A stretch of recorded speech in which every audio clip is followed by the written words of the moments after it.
Hey everyone, I'm Bill. I'm with Cali Moto TV. Welcome back to the channel and welcome back the 1965 Chevrolet CorV8.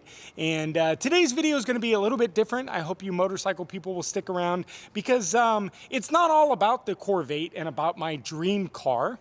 It's about a little bit about my past, about my upbringing. Now this week my brother passed and it has given me some time to think about my past and my upbringing and just how we've gotten to where we are. So I want to bring you guys on a little journey with talking about the 1965 CorV8 and why it's here and why we added it to the collection and why this is basically my dream car, because my very first car I ever owned was a 1965 Chevrolet Corvair.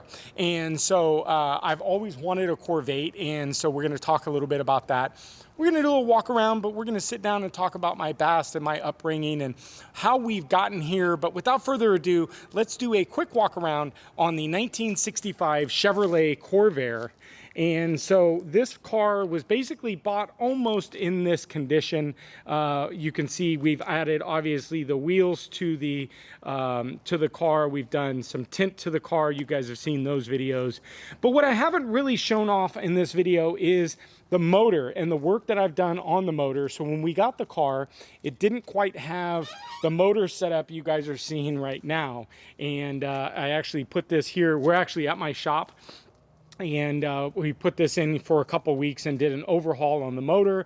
I cleaned up with the valve covers, air filter, got a whole front end done with the pulley system, the water pump, the alternator, all new pulleys, balancers, timing gear, in addition to painting all the block, new master, and then just getting everything cleaned up and making the presentation of this car what it is. Because if you guys know Corvairs, you guys know that this is not where the engine should be. The engine should be back here in what now is the trunk.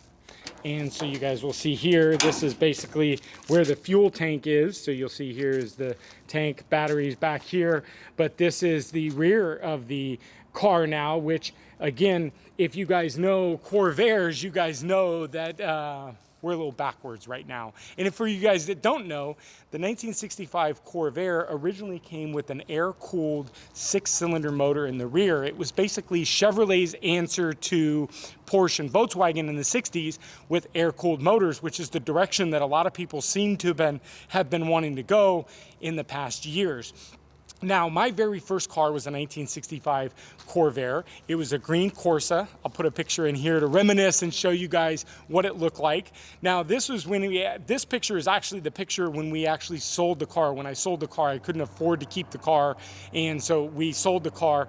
But you can see that I actually had a pretty crazy stereo out of high school, and so we had 4 8-inch Rockford Fosgate subwoofers in there and a big 1,000-watt amp in the front, and it was basically all I could afford, and I didn't have any trouble. It was all bass. So for the viewers that and some of my past friends from high school, I know some of you guys watch the channel, you guys remember my first car. Now I then later got a 1965 Corsa again. I'll insert the pictures. This is actually my second Corvair that I ever owned. And this picture is the picture of what it looked like when I first got it. And then I was able to fancy it up just a little bit with some wheels and stuff like that. But again, I didn't really have the money to fix the car up to what this car is today.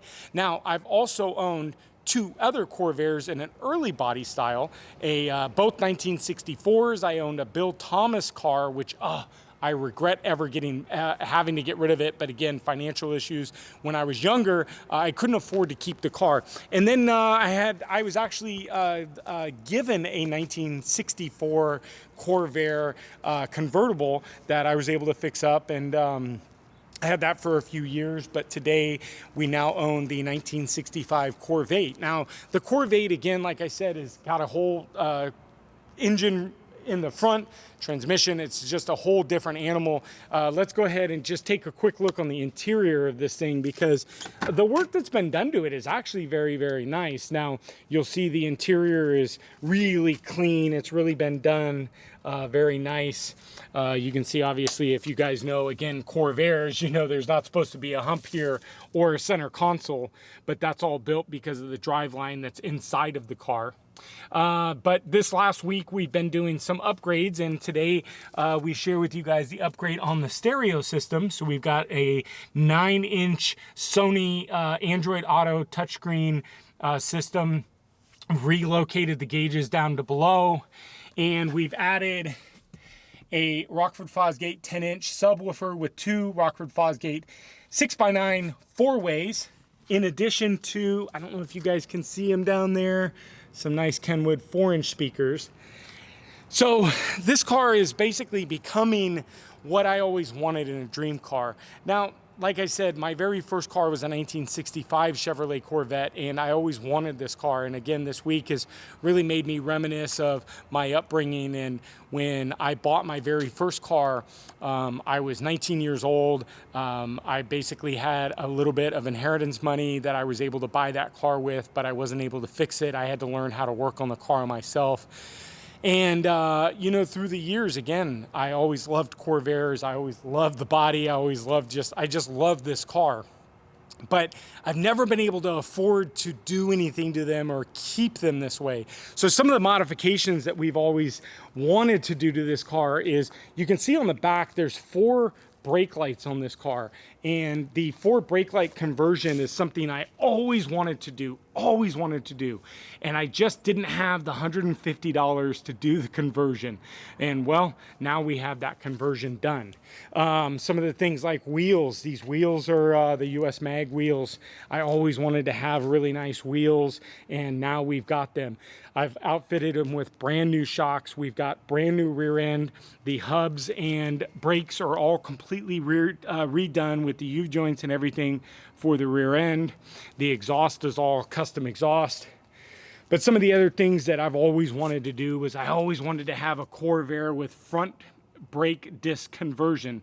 Well, we have the Willwood brake disc conversion with the drilled and slotted rotors up front. The other things, again, besides the motor, you know, being able to have that Camaro spoiler in the front was always something that I just absolutely loved. And I always wanted to have, you know, kind of a new looking retro headlight system. And so we've been able to outfit it with all LEDs.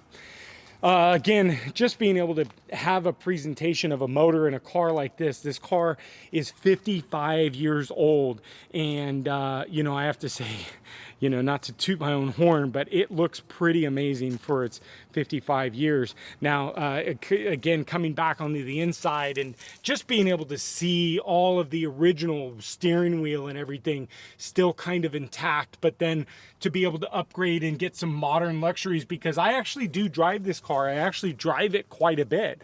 So be able to have the thing look like this, but still drive and function like a new car is so nice. Now, let's go inside, let's sit down, and let's talk a little bit about my past and upbringing, and what's kind of gotten me here, and how we've been able to earn this and whatnot, and talk about the struggles in life that I had to go through in order to get here. So let's head inside and have a little sit down. All right, so this is going to be a part of a video that I don't really do these kind of videos. I'm not sure if you guys are interested in it, but a lot of you guys ask like what I do and how I do it and how I'm so rich to be able to have all these motorcycles and these big trucks and these cars and stuff like that. And I really wanted to bring an understanding of my upbringing and give you guys an idea of how I got here. And it's been a struggle. So it's a little life story for you guys. But if you guys are interested in this, stick around and you'll hear a little bit about my background. If you guys aren't, you guys got a nice video, the Corvair, but the Corvair really ties into this story. You know, I was actually brought up in the California system, meaning that for people that don't know what the system means is I was actually placed into my very first group home when I was 8 years old. And I was actually basically given up by my mom to a group home, and I lived in group homes on and off from the age of 8 until going into juvenile hall and getting into the actual criminal system at the age of 12 and 13. To the point where at about 14, I was getting ready to go to California Youth Authority, which is basically kid prison. And it was not a direction that I wanted to go in as a kid. And it was at that point that I realized that nobody is going to do anything for me. I've got to figure out how to do this myself. I've got to figure out my life myself. Unfortunately, my parents weren't really there to be supportive. I lived with my mom at 13, 14 up till about 18. But it was a rough time, and it was hard because we were, again, still on government assistance. So I never had any money. We always lived in apartments. We just never really had anything. So, seeing what I have now, it's been a lot of work. Now, I'm 45 years old, if you guys didn't know that. And so the last, 25, 30 years has really been me moving forward to getting to where I have been. And I've learned a lot, and I've sacrificed a lot, and I've worked my ass off to get here. And that's all you really need to be able to get to where you're at. Now, at the age of 19, actually, I think I was 18 when I bought my very first Corvair. I bought the 1965 Corvair. That was my first car. And I had a job at KFC, and I was struggling. I was living on couch to couch with friends in Washington. And it was a tough upbringing. And I moved back to California, where I live now, where I started to grow up. I lived in Washington State for about 4 or 5 years through my late teens. And I started working back down in California, and I had to work my way up to be able to earn money and earn a living. And I was completely on my own, so I had to find places to live, and I had to pay for that. I had to pay for food, and a lot of times had to have things like not being able to have insurance, and I had no medical insurance, and oftentimes not being even have food in my refrigerator. And I just gradually worked my way up to a point where, I had to sell cars, and I've had so many different cars. God, we have to do another video of the cars and what I've owned. But, a lot of times, a lot of the cars that I loved, I had to have given up because I couldn't afford them. I couldn't afford to fix them and whatnot. So, I just basically got into the optical industry, which is where I am now. And, at about 22 years old, I got in the optical industry, and I've been there for the last 22, 23 years. And I've just really kind of worked my way up, and I worked hard, and I worked diligently, and I worked for a lot of different people up to the point that I started the Finishing Lab. The Finishing Lab is my company. It's I repair medical equipment. You can see some loose stuff back there that's needs to be fixed. But, I started this company, and I started it about 8 years ago. Actually, I think we're going on our 8th year right now. And I had a really good job. I was making 6 figures, and I left that job, and I wanted to pursue working for myself. And this is where we ended up. So I basically started the Finishing Lab as actually a whole different side of things. I actually didn't repair medical equipment when I first started. I actually used to be a finishing lab, meaning that your eyeglasses, the machines that I repair, cut the lenses to fit in the frame. So that's actually what I do now. But I actually used to use the equipment to actually finish jobs.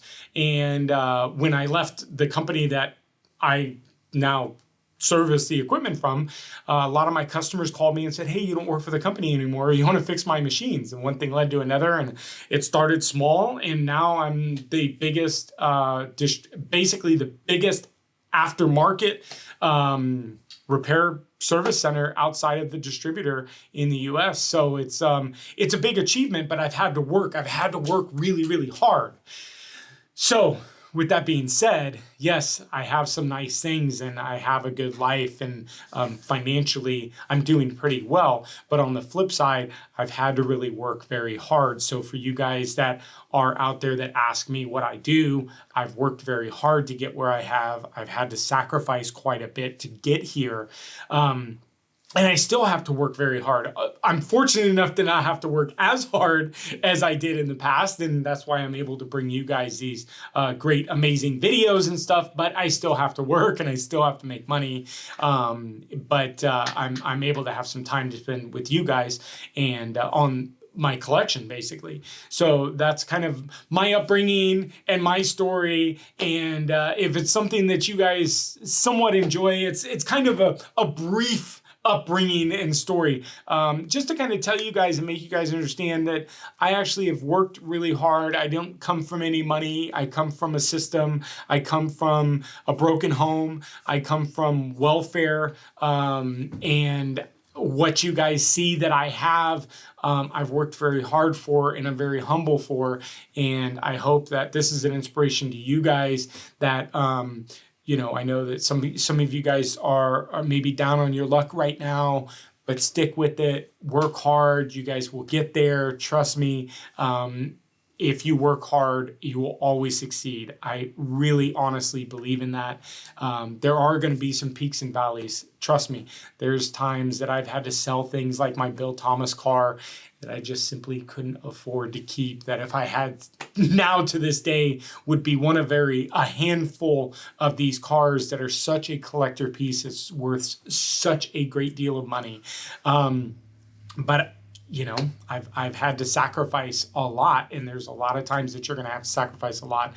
So take the sacrifice is where I'm trying to go with this, and put your foot forward and figure out what you want to do, get your trade, get your skills, and, you know, take the leap into opening your own business or finding someone to get involved with a business that you can flourish your skills and whatnot, because it will pay off in the end of the day. So I hope this was a video. Like I said, it's not a video that I normally do, but like I said, this week is really kind of, you know, my brother passed away. Me and my brother were estranged from each other. I haven't talked to him in years, and it's been a weird week because emotionally, I don't really have emotions, but there's all the memories and all the thoughts and, not great memories and great thoughts have come up this week and really made me appreciate that car out there, because like I said, that car is my dream car. I've always wanted that car, and I'm basically building that car to be the car that I want and that I've always dreamed of. And you can do the same. So thank you guys for sticking around. I hope you guys got something out of this. I know it's a little long video, but I wanted to just, like I said, I wanted to be able to bring you guys a little bit of my background and understand of who I am and financially where I am and how hard I've had to work to get to this spot. And hopefully I can be an inspiration to you guys to be able to work hard and get to the same spot. So thank you guys. As normal, please hit the subscribe button, smash the like button so we can continue to make these crazy videos. And let me know if this is a video that you guys even like. I tried to make the channel kind of a wide and it's turned into a motorcycle channel, which, don't get me wrong, I love, because I love motorcycles, but I always wanted this channel to be kind of a wide variety. I wanted to be able to have the Super Beast and the farm truck on there and the Corv8 and Bogna's car and my life and my business. I don't know, you guys want to come to work with me one day? Comment down below and let me know. Thank you guys so much for all of the support that you guys have given me, and to keep this drive alive for Cali Moto TV. And thank you. And we'll see you next video. Bye, guys.